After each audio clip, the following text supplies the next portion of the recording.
فقلنا اضربوه ببعضها كذلك يحيي الله الموتى ويريكم آياته لعلكم تعقلون ثم قست قلوبكم من بعد ذلك فهي كالحجارة وشد قسوة وإن من الحجارة لما يتفجر منه الأنهار وإن منها لما يشقق فيخرج منه الماء وإن منها لما يهبط من خشية الله وما الله بغافل عما تعملون صدق الله العظیم. اللہ کے راستے کے مہمان ساتھیوں، بزرگان محترم، نوجوان بھائیوں، دینی بھائیوں، عزیزوں، دوستوں اور بزرگوں، گزشتہ واقعے سے ہی جڑی ہوئی اس رکوع کے ابتدائی 2 آیتوں میں کچھ یادیں ہیں، کچھ باتیں ہیں. گزشتہ واقعہ آپ کے ذہن میں ہوگا. بنی اسرائیل میں ایک نوجوان نے ایک شخص کا قتل کر دیا. قتل کس کا ہوا تھا اس کے متعلق مختلف روایتیں آئیں. بعض نے کہا اپنے چچا کا قتل تھا. وجہ اس کی کیا ہو سکتی ہے؟ اس کے سلسلے میں حضرات مفسرین نے بتایا.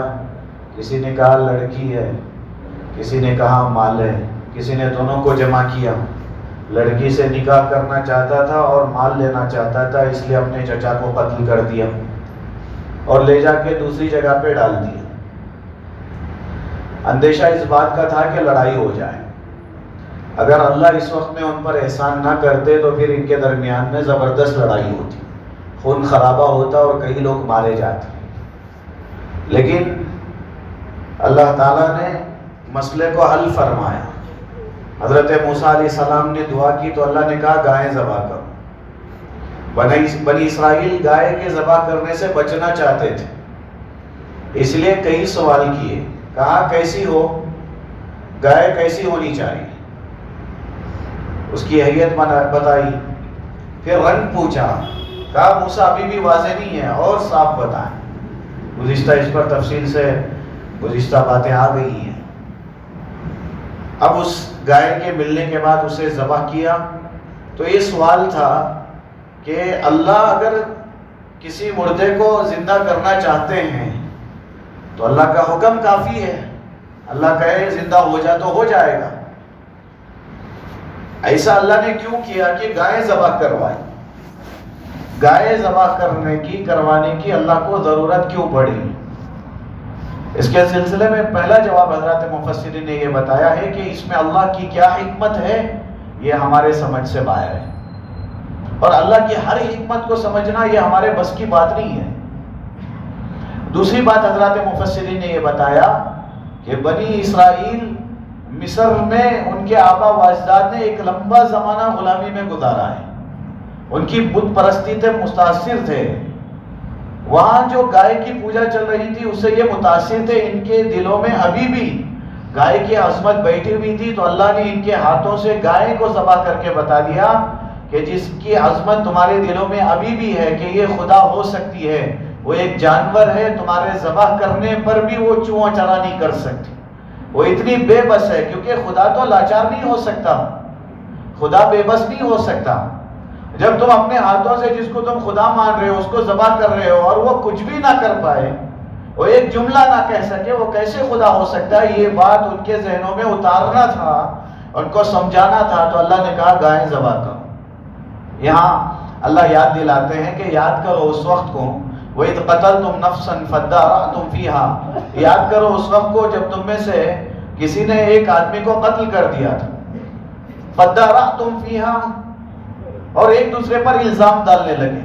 جس نے قتل کیا اسی نے رونا شروع کر دیا تھا، کہا فلاں کسی نے میرے چچا کو مار دیا، رونا شروع کر دیا. اللہ کہتے ہیں اس وقت میں ایک دوسرے پر تم الزام لگا رہے تھے. واللہ مخرج ما کنتم تکتمون. اور تم میں سے بعض ایسے تھے جو اس کو چھپانا چاہتے تھے، لیکن اللہ نے اس کو ظاہر کر دی. اللہ کو ظاہر کرنا منظور تھا، اللہ نے صاف بتا دیا. اسی لیے جب اس ٹکڑے کو، اس گائے کو ذبح کرنے کے بعد ایک ٹکڑا اٹھا کے مرے ہوئے شخص کے مونڈے پر لگایا گیا، وہ اس کی آنکھ کھلی، وہ زندہ ہوا اور اس نے بتایا کہ فلاں شخص نے مجھے قتل کیا ہے، پھر وہ مر گیا. تو جس شخص نے قتل کیا تھا قصاص میں اسے بھی قتل کر دیا گیا. یہاں اللہ یہ بتا رہے کہ اس شخص کو جو اللہ نے زندہ کیا ہے، یہ اللہ کی طرف سے بڑا احسان ہے. ایک بات تم پر احسان کیا ہوا کہ تمہارا مسئلہ حل ہو گیا. دوسری بات علماء نے یہ لکھی ہے جو اللہ آگے بتا رہے ہیں کہ فَقُلْ نَضْرِبُوهُ بِبَعْضِهَا، ہم نے کہا کہ اس کا بعض حصہ گائے کا بعض حصہ اسے مارو. كَذَلِكَ يُحْيِي اللَّهُ الْمَوْتَى، اللہ کہتے ہیں اسی طرح اللہ مردوں کو زندہ کرتے ہیں. ایک بات سمجھانی تھی اللہ کو کہ سوال ہوتا ہے نا کہ دل میں اور ذہن میں سوال آتا ہے کہ مرنے کے بعد انسان کیسے زندہ ہو جائے گا. جب اسے لے جا کے قبرستان میں ڈال دیا گیا یا اسے جلا دیا گیا، اس کی راکھ بنا دی گئی یا اسے پانی میں وہ بہا دیا گیا، اتنی ساری چیزیں اس کے ساتھ ہو رہی ہیں. یا ایک قبر میں پڑا ہوا انسان وہ گل رہا ہے، سڑ رہا ہے، اس کی ساری ہڈیاں ختم ہو رہی ہیں، تو یہ دوبارہ کیسے پیدا ہو سکتا ہے؟ اللہ نے دکھایا کہ عقل کو یہاں کام میں لایا جا سکتا ہے کہ یہ دیکھو اللہ مرے ہوئے انسان کو زندہ کر رہے ہیں، تمہارے آنکھوں کے سامنے یہ چیز ہے. اللہ بتا رہے كَذَلِكَ يُحْيِي اللَّهُ الْمَوْتَى، اسی طرح اللہ تعالیٰ مردوں کو بھی زندہ کریں گے. کل قیامت کے دن اللہ کیسے زندہ کریں گے، اس کے سلسلے میں قرآن میں کئی جگہ میں سوال ہے. اِذَا كُنَّا عِظَامًا، لوگوں نے سوال کیا جب ہم مر جائیں گے، مٹی ہو جائیں گے اور ہڈیاں ہماری بوسیدہ ہو جائیں گی، سڑ جائیں گے، گل جائیں گے، پھر دوبارہ اللہ کیسے پیدا کریں گے؟ بعض جگہوں پہ اللہ نے یہ جواب دیا ہے جب تم نہیں تھے، تمہارا نقشہ نہیں تھا، تم کیسے ہو یہ تمہارے علم میں بھی نہیں تھا. ایک شکل اللہ نے دی اور تمہیں بنا دیا، اب تو شکل بنی ہے، دوبارہ بنانے میں کیا مشکل ہے؟ جو پہلے نہیں تھے انہی کو اللہ نے بنا دیا ہے، اب ہے، تمہاری شکل و صورت ہے، اب بنانے میں کیا دقت ہو سکتی ہے؟ اس لیے اللہ نے ایک اور بات سمجھائی، لعلکم یریکم آیاتی، اور اس کو تم دیکھ رہے تھے، اس مرے ہوئے انسان کے زندہ ہونے کو تم نے دیکھا. ایسے بے شمار واقعات پہلے بھی پیش آئے ہیں جس میں مردوں کو اللہ نے زندہ کیا ہے، اور اس میں سے یہ ایک واقعہ ہے جو اللہ نے دکھایا، اس کو تم اپنی آنکھوں کے سامنے دیکھ رہے تھے کہ مرا ہوا انسان اٹھ کے بیٹھ گیا ہے اور وہ اپنی زبان سے کہہ رہا ہے کہ مجھے فلاں نے قتل کیا ہے. اللہ کہتے ہیں لعلکم تعقلون، یہ اس لیے تاکہ تم سمجھ جاؤ. اس آیت میں مزید اللہ کہتے ہیں ثم قست قلوبکم من بعد ذلک فہی کالحجارۃ او اشد قسوا، اس کے بعد بھی تمہارا دل سخت رہے. بنی اسرائیل نے آنکھوں کے سامنے دیکھ کر، کیونکہ ظاہر سی بات ہے کسی کے مرنے کی خبر سن کے کتنا بھی سخت انسان ہو لیکن دل میں اس کے ڈر پیدا ہو جاتا ہے. جو جنازے کے پاس کھڑے ہوئے ہیں، جو نہلا رہے ہیں، ان کے دل میں ڈر پیدا ہوتا ہے ایک دن مجھے مرنا ہے، مجھے بھی اسی طرح سے نہلایا جائے گا. کتنی خواہشات ہیں میرے دل میں، کتنی باتیں ہیں میرے دل میں جو مجھے بتانے، اچانک میں مر گیا. انسان موت کے سلسلے میں جب سوچتا ہے تو ڈر ہو جاتا ہے انسان کو، اور خاص طور پہ جب کسی اپنے کو قبرستان میں اتار کے آتا ہے انسان کئی دیر تک اپنے سلسلے میں ڈرا ہوتا ہے کہ مجھے بھی موت آنی ہے، میں بھی مرنا ہے. اس لیے کئی لوگ پابند بن جاتے ہیں، جب ان کے اپنے کوئی انتقال ہو جاتے ہیں ان میں پابندی شروع ہو جاتی ہے، ڈر ہے. بنی اسرائیل کے سامنے جب یہ واقعہ ہوا تو ان کو کتنا ڈرنا چاہیے تھا. موت ان کے سامنے ہوئی ہے، مرا ہوا انسان ان کے سامنے ہے، اللہ اسے دوبارہ زندہ کر کے بتا رہے کل قیامت کے لیے دوبارہ تمہیں زندہ کیا جائے گا. کتنا ستا رہا ہے موسیٰ کو، کتنے نبیوں کو تم نے قتل کیا ہے. اور رسول اللہ کے زمانے کے یہودیوں کو اگر دیکھا جائے، صاف ہے تمہارے سامنے رسول اللہ کی زندگی، اور تم جانتے ہو سب کچھ، اس کے باوجود تم رسول اللہ کا انکار کر رہے ہو. کل قیامت کے دن تمہارے سلسلے میں کیا ہوگا اس کے بارے میں تمہیں ڈرنے کی ضرورت ہے. لیکن ان کے دلوں میں سختی تھی. اللہ اسے کہہ رہے ہیں ثم قست قلوبکم من بعد ذلک، اس کے بعد بھی تمہارے اندر سختی رہی، تمہارے دلوں میں سختی تھی.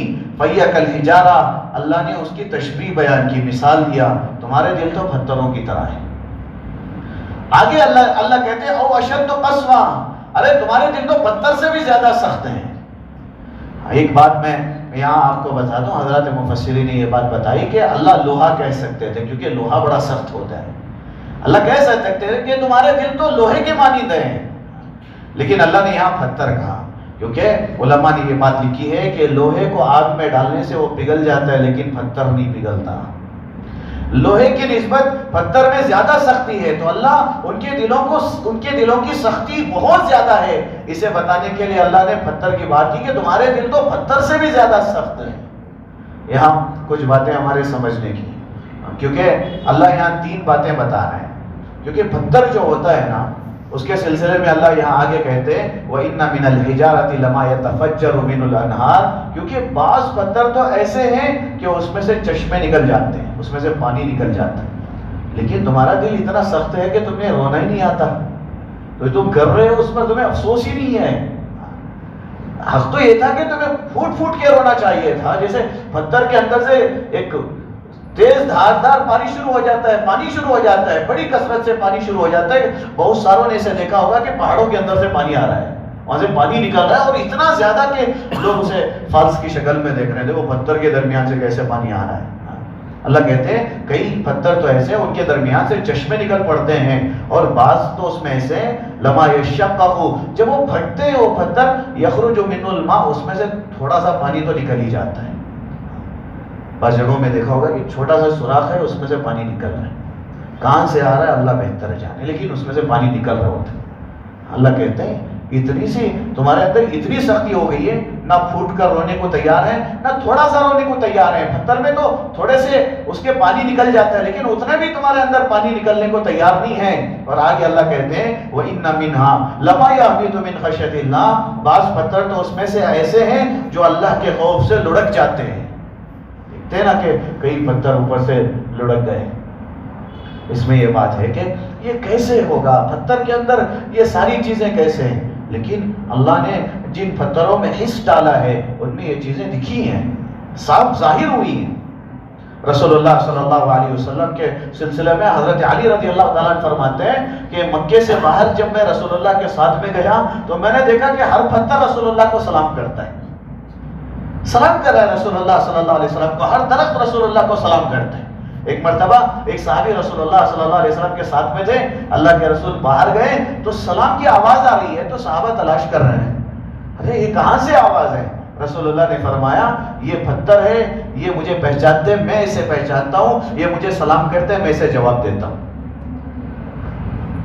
بلکہ علماء نے ایک اچھا واقعہ بھی لکھا ہے کہ ایک اللہ والے راستے سے جا رہے تھے، نماز کا وقت ہوا تو انہوں نے نماز کی نیت باندھی اور قرآن پڑھنا شروع کیا، کیونکہ قرآن ہم بھی تو سنتے ہیں، اللہ والے قرآن پڑھ رہے ہیں تو انہوں نے یہ آیت پڑھی یا ایھا الذین آمنوا قوا انفسکم واہلیکم نارا، اے ایمان والو اپنے آپ کو اور اپنے گھر والوں کو جہنم کی آگ سے بچاؤ، وقودها الناس والحجارہ، کیونکہ وہ جہنم کی جو ایندھن ہے، آگ بھڑکانے کے لیے جو ڈالا جاتا ہے وہ لوگ اور پتھر ہیں۔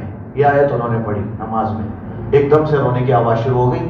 اللہ والے پریشان ہو گئے کہ یہ رونے کی آواز کہاں سے آ رہی ہے، یہ رو کون رہا ہے، یہاں تو میں اکیلا ہوں۔ پھر اللہ سے دعا کی کہ اللہ مجھے بڑی پریشانی ہو رہی ہے کہ یہاں کسی کے رونے کی آواز آ رہی ہے، میں جاننا چاہتا ہوں کہ وہ ہے کون۔ تو اللہ نے پتھر کو گویائی دی، پتھر نے بولا کہ میں رو رہا ہوں۔ کہا بھائی رونے کی وجہ کیا ہے؟ تو اس نے کہا جو قرآن کی تم نے آیت پڑھی ہے اس نے مجھے رلایا ہے۔ کہا تم کہتے ہو اللہ پتھروں کو جہنم میں ڈالے گا جہنم کو بھڑکانے کے لیے، تو مجھے ڈر پیدا ہو گیا کہ اللہ جہنم کو بھڑکانے کے لیے مجھے ڈالیں گے، اس بات نے مجھے رلایا۔ اللہ والے دعا کرنے لگے کہ اللہ اس پتھر کو جہنم میں مت ڈالنا۔ اللہ یہ رو رہا ہے میرے بھائیو، ہمیں کیونکہ دل کی سختی بہت بڑا عذاب ہے۔ علماء نے لکھا ہے کہ دل اگر سخت ہو جاتا ہے نا یہ بہت بڑا عذاب ہے، جسے رونا نہیں آتا ہے، پتھر ڈر رہا ہے اللہ کے عذاب سے، جہنم سے پتھر کو ڈر پیدا ہو گیا، وہ کہہ رہا ہے۔ اللہ والے دعا کرنے لگے۔ پھر کچھ دن کے بعد دوبارہ اسی راستے سے گزر ہوا تو اللہ والے اسی جگہ پہ نماز کے لیے کھڑے ہو گئے، نماز سے فارغ ہوئے تو پھر رونے کی آواز آئی۔ انہوں نے کہا اللہ اب تو مجھے لگتا ہے وہی رو رہا ہے، اللہ میں نے پہلے دعا کی تھی تو اللہ نے گویائی دی اس پتھر کو، تو انہوں نے بات کی تو وہ پتھر کہنے لگا کہ اب میرے رونے کی وجہ ڈر نہیں ہے بلکہ خوشی ہے۔ کہا آپ کیوں رو رہے ہو؟ اس نے کہا آپ نے دعا کی اور اللہ نے یہ وعدہ کیا ہے کہ مجھے جہنم میں نہیں ڈالے گا، تو میں خوشی سے رو رہا ہوں، مجھے تو اب خوشی سے۔ تو اللہ یہاں کہتے ہیں کہ ہاں بعض پتھر ایسے ہیں جن سے چشمے پھوٹیں گے، تھوڑا سا پانی نکلے گا اور وہ اللہ کے خوف سے لڑک پڑیں گے۔ اللہ نے یہ چیزیں بیان کی ہیں، وَإِنَّ مِنْهَا لَمَا يَشَّقُّ فَيَخْرُجُ مِنْهُ الْمَاءُ وَإِنَّ مِنْهَا لَمَا يَهْبِطُ مِنْ خَشْيَةِ اللَّهِ. اللہ کہتے ہیں وَمَا اللَّهُ بِغَافِلٍ عَمَّا تَعْمَلُونَ. جو کچھ تم کر رہے ہو، جو تمہارے اعمال ہیں، یہ مت سمجھنا کہ اللہ اس سے غافل ہے. اللہ کو اس کا علم نہیں ہے. یہ اس غفلت میں مت رہنا. اللہ تو ہر چیز جانتا ہے. اللہ کا علم ہے. تمہارے جتنے اعمال ہیں یہ سارے دلوں کی سختی کے سلسلے میں رسول اللہ صلی اللہ علیہ وسلم نے فرمایا کہ اللہ سے سب سے زیادہ دور وہی بندہ ہے جس کا دل سخت ہے. سب سے زیادہ دور وہی بندہ ہے جس کا دل سخت ہے. اس لیے بعض صحابہ نے رسول اللہ سے شکایت کی کہ رسول اللہ دل میں بڑی سختی محسوس ہوتی ہے. کہ حدیث سے پتہ چلتا ہے کہ جب انسان غائب درجے میں گناہ پہ گناہ کرتا ہے اور گناہ کیے جاتا ہے اور وہ توبہ نہیں کرتا تو پھر اس کا دل سخت ہو جاتا ہے. اب کوئی حق کی بات اس کے دل پہ اثر نہیں کرتی، کوئی ہدایت والی بات اس کے دل پہ اثر نہیں کرتی، اس کا دل بڑا سخت ہو جاتا ہے. رسول اللہ صلی اللہ علیہ وسلم سے بعض صحابہ نے کہا کہ اللہ کے رسول ہمیں لگتا ہے کہ میرے دل میں بڑی سختی ہونے لگی ہے. رسول اللہ صلی اللہ علیہ وسلم نے ایک صحابی سے فرمایا کہ قرآن پڑھا کرو، قرآن پڑھنا. ایک اور صحابی کہتے ہیں رسول اللہ میرے دل میں سختی محسوس ہوتی ہے، مجھے لگتا ہے کہ سختی ہے، میں رو رہا ہوں، اس کے باوجود بھی مجھے رونا نہیں آتا ہے. رسول اللہ نے فرمایا ذکر کرو، یہ اس کا علاج ہے، دل کی سختی کا علاج ہے. پھر ایک صحابی کہنے لگے رسول اللہ میں کچھ زیادہ ہی سخت معلوم ہوتا ہوں، میرے اندر نرمی محسوس نہیں ہوتی. رسول اللہ نے فرمایا یتیم کے سر پہ ہاتھ پھیرنا، اللہ نرم دے دے گا، اللہ نرمی دے دے گا. یتیم کے سر پہ ہاتھ پھیرنے سے اللہ تمہارے دل کی سختی کو دور کر دے گا. یہ سارے علاج رسول اللہ صلی اللہ علیہ وسلم نے بتائے. اس لیے مکے میں ایک 8 سال کا بچہ جو گھر میں بیٹھ کے رو رہا تھا، ماں نے پوچھا کہ بیٹا رو کیوں رہا ہے؟ میں نے ساری چیزیں دی ہیں، تمہارے پاس کپڑے ہیں، کھانا ہے، اگرچہ کہ گھر میں مشکل ہیں، آپ کے ابو نہیں ہیں، ان کا انتقال ہو گئے، آپ یتیم ہو، لیکن اس کے باوجود میں نے کبھی بھی کسی چیز کی تمہیں کمی نہیں کی ہے، لیکن رو کیوں رہے ہو؟ اس نے کہا امی میں میرے لیے نہیں، میں آپ کے لیے رو رہا ہوں. کہا میرے لیے کیوں روتے ہو؟ اس نے کہا امی آپ تو میرے لیے اتنا کچھ کر رہے ہو، لیکن آپ کے کپڑے پھٹے ہوئے ہیں اور آپ کے پاس اس کے علاوہ کوئی دوسرا کپڑا بھی نہیں ہے، اس کے علاوہ آپ کے پاس کوئی کپڑا نہیں ہے، اس لیے امی مجھے رونا آ گیا. اور روتے ہوئے بچہ کہنے لگا امی میں اپنے چچا کے پاس جا کے ایک چادر لینا چاہتا ہوں. امی نے کہا مت جانا، بڑا سخت انسان ہے، اپنی جائیداد ہی لے کے بیٹھ گیا ہے، چادر کیا دے گا؟ کہا نہیں امی مجھے آپ کی حالت دیکھی نہیں جاتی، مجھے جانا چاہیے. آپ گئے، جا کے دروازہ کھٹکھٹایا تو چاچا نے دروازہ کھولا اور دیکھتے ہی غصہ ہو گیا. کہا کیوں آیا ہے؟ نے کہا چاچا مال تو مجھے پوچھنا نہیں ہے، میں مال لینے کے لیے نہیں آیا ہوں، بس ایک چادر ہے جس کی مجھے ضرورت ہے کیونکہ میری ماں کا لباس پھٹا ہوا ہے اور جسم چھپانے کے لیے اس کے پاس چادر تک نہیں ہے، ایک چادر دے دو بس کافی ہے، بس ایک چادر کی ضرورت ہے. چاچا نے دھکے دیے اور مارا اور نکالا. کہا مال دکھانی کہ میرے مال کے پیچھے پڑ گئے اور گھر سے دھکے دے کے مار کے نکال دی. روتا ہوا بچہ راستے سے آ رہا تھا، کسی نے پکڑا، کہا کیا ہوا؟ کہا چاچا نے مارا. کیوں مارا؟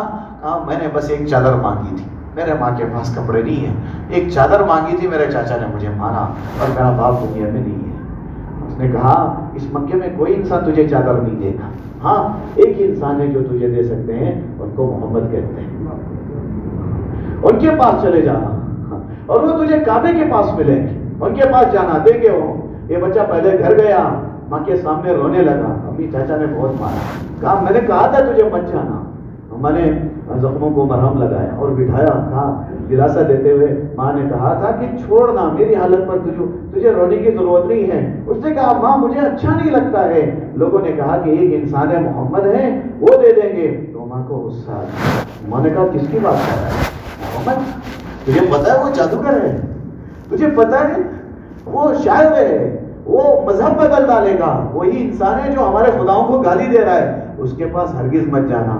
اس نے کہا ماں چاچا کا گھر تو بہت دور تھا، جب وہ مار رہے تھے تو مجھے اتنی طاقت نہیں تھی کہ میں دوڑ کے آپ کے پاس آؤں، لیکن یہ تو کعبہ تو قریب ہے، جب وہ مارنے آئیں گے میں دوڑ کے تمہارے پاس آ جاؤں گا، تم بچا لینا، لیکن مجھے تو جانا ہے. اب یہ رسول اللہ کو تلاش کرتے ہوئے مکے میں گیا، لوگوں کو دیکھ رہے ہیں کون ہو سکتے ہیں محمد. تو ایک نورانی چہرہ بیٹھ کے قرآن پڑھ رہے ہیں، دیکھتے ہی پہچان لیا کہ یہی محمد ہو سکتا ہے. اللہ کے رسول کا چہرہ تھا، کائنات کا سب سے خوبصورت چہرہ. تو آگے سیدھے آگے رسول اللہ کے سامنے کھڑے ہو کے کہنے لگا آپ محمد ہو؟ تو رسول اللہ صلی اللہ علیہ وسلم نے اس بچے کو دیکھ کے کہا کہ آپ کون ہو؟ تو سمجھ گیا کہ یہی محمد ہے. انہوں نے یہ نہیں کہا کہ ہاں میں ہی محمد ہوں، بلکہ انہوں نے مجھ سے پوچھا کہ آپ کون ہو؟ تو اس بچے نے کہا میں یتیم ہوں، نام نہیں بتایا. علماء لکھتے ہیں کہ رسول اللہ نے رونا شروع کر دیا. اللہ کے رسول نے سب سے پہلے اس کے سر پہ ہاتھ رکھا، پھر رسول اللہ صلی اللہ علیہ وسلم نے اسے بوسہ دیا. کیونکہ میرے بھائیوں کے آج بھی زمانے میں یتیم اپنے آپ کو اکیلا ہی محسوس کرتے ہیں. وہ سمجھتے ہیں میرا کوئی ہے ہی نہیں، میرا باپ کا جانا یہ میری غلطی ہے، میرا قصور ہے اس میں. اس لیے کتنے یتیم ہو گئے جو تڑپتے ہوں گے اس مسئلے میں کہ اللہ ہمارا کیا قصور ہے، ہمارے باپ کو آپ نے اٹھا لیا. لوگ تانا دیتے ہیں یہ پیدا ہوا تو اس کا باپ مر گیا، اس کا باپ ایسا تھا تو یہ اس کے ساتھ ایسا ہی ہونا تھا. کتنے یتیم بچے ہیں جو راستوں اور گلیوں میں رات کو 11-12 بجے آپ کو راستوں میں بچے چائے بیچتے ہوئے ہمارے اپنے فریزر ٹاؤن کے علاقے میں مل جائیں گے. ان کے ہاتھ میں وہ ہے، وہ گھوم رہے ہوتے ہیں. میں نے دیکھا اس لیے بتا رہا ہوں، دیکھا تھا میں نے کہ ایک بچہ چائے پوچھتے ہوئے جا رہا، ہر انسان سے پوچھ رہا ہے، سر پہ ٹوپی بھی ہے، اسے بات کرنے کی ہمت نہیں ہوئی. صاف سمجھ میں آتا ہے کہ مجبوری ہے جو راستے پہ کھڑا کر رہی ہے. اگر اس کا باپ ہوتا تو اسے راستے پہ ہرگز نہ اتارتا.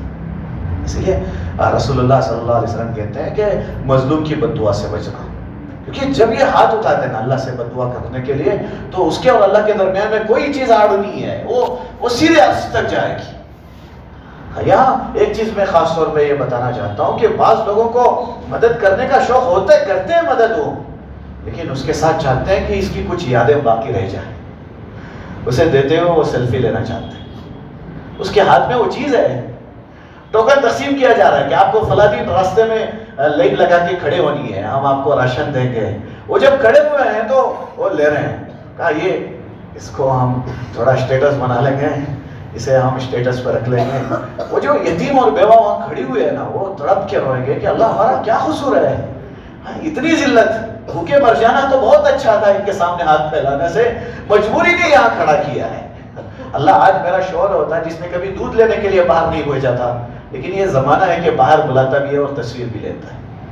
اللہ یہ مدد کر رہے ہیں یا ظلم کر رہے ہیں یہ پتہ نہیں چلتا ہے. اللہ یہ کیا کر رہے ہیں ہمارے ساتھ، اس کا علم ہمیں نہیں ہو رہا ہے.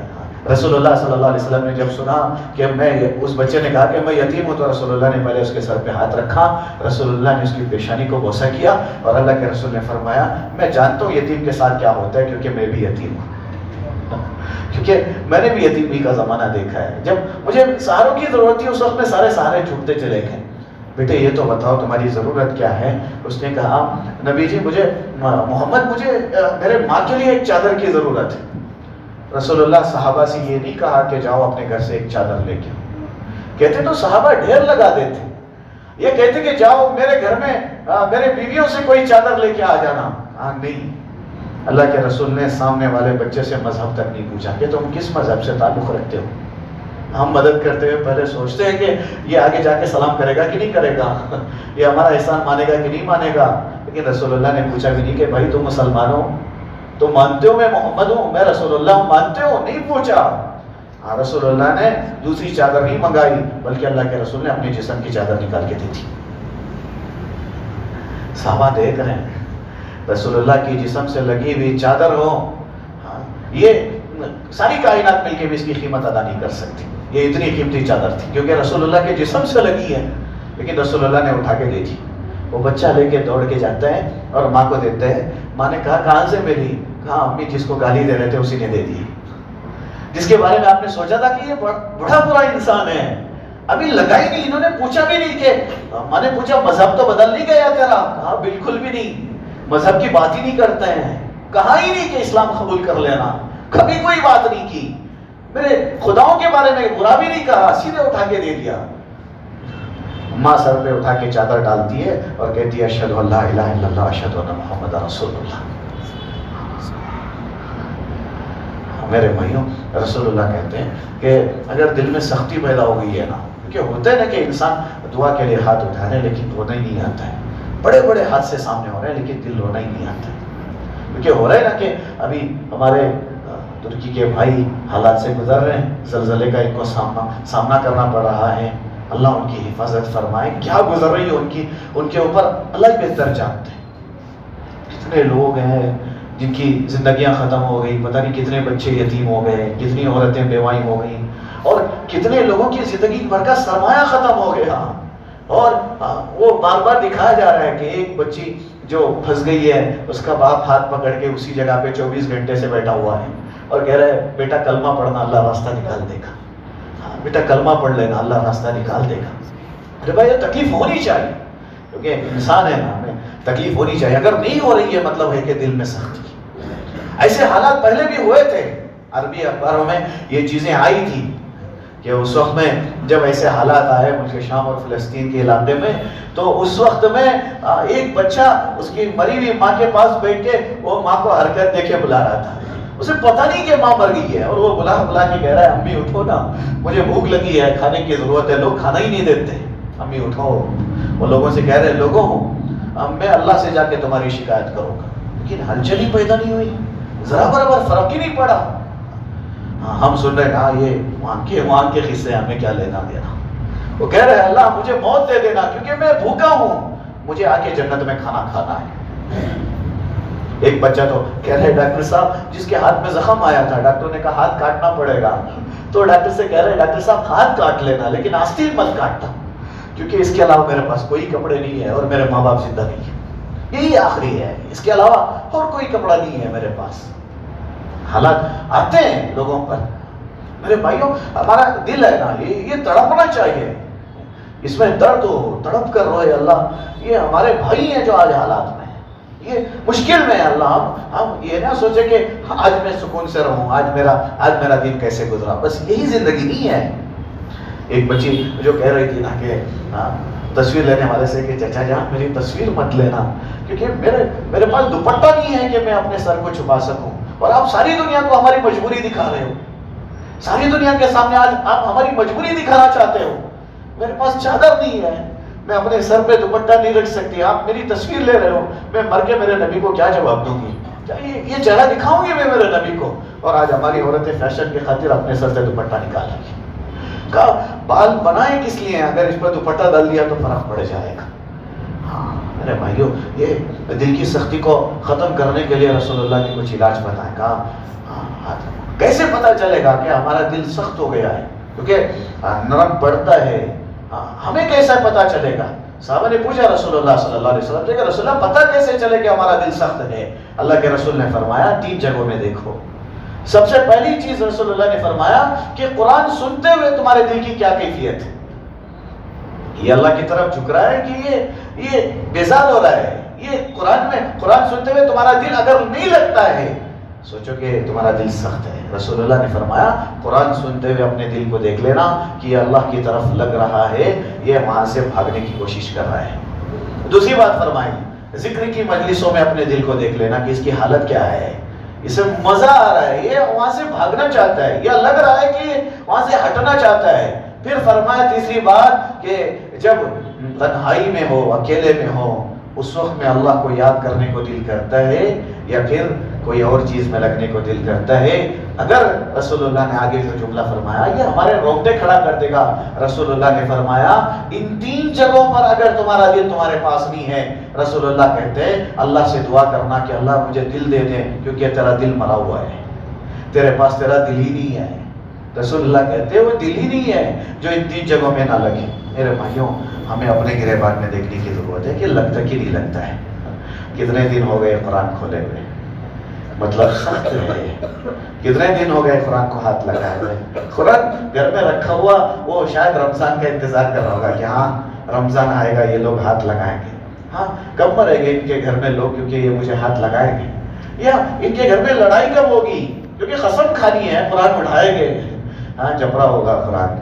میرے بھائی یہ دل کی سختی ہے. رکھے ہوئے قرآن کی یاد نہ آتی ہو یا اسے کھول کے، کیونکہ 2-3 گھنٹے بیٹھ کے بندہ میچ دیکھ رہا ہے، 2-3 گھنٹے بیٹھ کے بندہ آرام سے فلم دیکھ رہا ہے، کئی گھنٹے بیٹھ کے موبائل میں لگا رہا ہے. رات کو سوتے ہوئے کہہ رہا ہے کہ اگر موبائل نہ دیکھا تو نیند نہیں آتی، نیند نہیں آئے گی. مطلب دل سخت ہو گیا ہے. ہمیں اپنا جائزہ لینے کی ضرورت ہے. مطلب دل سخت ہو گیا ہے. اللہ کا ذکر کتنی دیر کرتے ہیں؟ عصر کے بعد اور فجر کے بعد جب بھی ہم ذکر کر رہے ہو نا تو بار بار ہماری نگاہیں امام صاحب پہ جا رہی ہے. اتنا لمبا ذکر کر رہے یار, ان کی ذکر تو ختم ہی نہیں ہو رہا ہے. کب ختم ہوگا ان کا ذکر؟ اور ہمیں اس کے علاوہ کب اللہ کا نام لینے کا. اور یہ کتنے امت کے ایسے افراد ہیں جن کو اذان کی آواز سن کے بھی اللہ یاد نہیں آتا. مسجد کے سامنے سے گزر رہے ہوتے ہیں, اللہ اکبر کی آواز آ رہی ہے, کانوں میں جا رہی ہے, لیکن وہ دل میں نہیں اتر رہی ہے کیونکہ سخت ہوا بنا پڑا ہے. یہ دل سخت ہو گیا ہے. اب ان کے قدم اللہ کی طرف نہیں آ رہے ہیں کیونکہ دل کی سختی ہے جو انہیں نہیں لا رہی ہے. پھر تنہائی, کیونکہ تنہائی میں انسان گناہ کر رہا ہوتا ہے. دروازے پر آواز آئی یا کسی کے گزرتے ہوا تصور ہوا کہ کوئی آ رہا ہے یا پردہ ہٹا, فوراً سے اپنا فون پھینک کے یا گناہ کرتے ہوئی جو شکل ہے اسے چھوڑ رہا ہے. کتنے افسوس کی بات ہے کہ اللہ تو دیکھ ہی رہا ہے. اس کا خیال نہ آ کر گناہ نہیں چھوڑ رہا ہے. علماء کہتے ہیں یہ اس سے بھی بڑا گناہ ہے کہ مخلوق سے ڈر کے گناہ چھوڑتا ہے, اللہ سے ڈر کے گناہ نہیں چھوڑ رہا.